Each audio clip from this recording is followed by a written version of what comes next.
Et me voici avec un masque puisque je ne suis plus seule en studio. On connaît le plan de vaccination pour la région bruxelloise.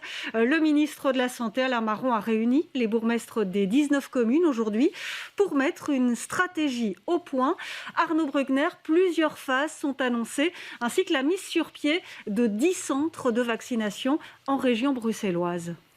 Oui, alors on le sait, la vaccination, elle a déjà débuté pour les résidents des maisons de repos. Et jusqu'à la mi-février, elle va se poursuivre toujours en maison de repos pour aussi bien les résidents que le personnel, ainsi que pour les soignants des hôpitaux. Cette vaccination, elle débute lundi.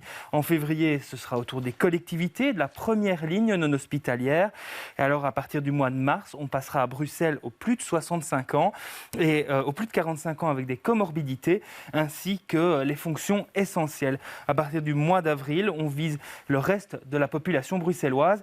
Et l'objectif, c'est que 70% de la population soit vaccinée pour ainsi arriver à l'immunité collective.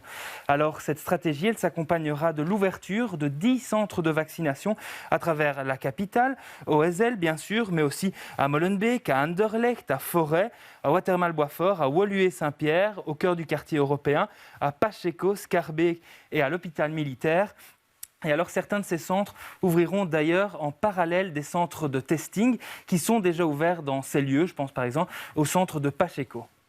Oui, parmi les 10 centres de vaccination, on retrouve le site du Heysel. Le Palais 1 sera réquisitionné.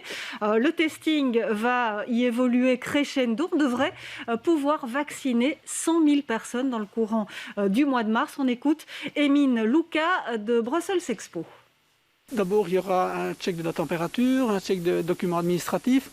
Il sera aiguillé vers un box de vaccination. Il devra patienter une demi-heure à l'espace, entre guillemets, détente, qui lui permettra, si tout va bien, de quitter le palais. Donc, dans sa globalité, ça durera plus ou moins 45 minutes. Les personnes doivent venir avec leur carte d'identité, leur convocation, puisqu'ils vont s'inscrire en ligne. Dès qu'ils seront inscrits, ils recevront un code barre.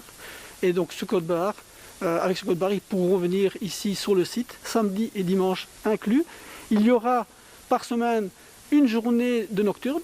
Donc pour les personnes qui ont des difficultés à venir en journée, ils pourront venir jusqu'à 21h le soir. Donc je pense, cette confirmation, ça sera le jeudi.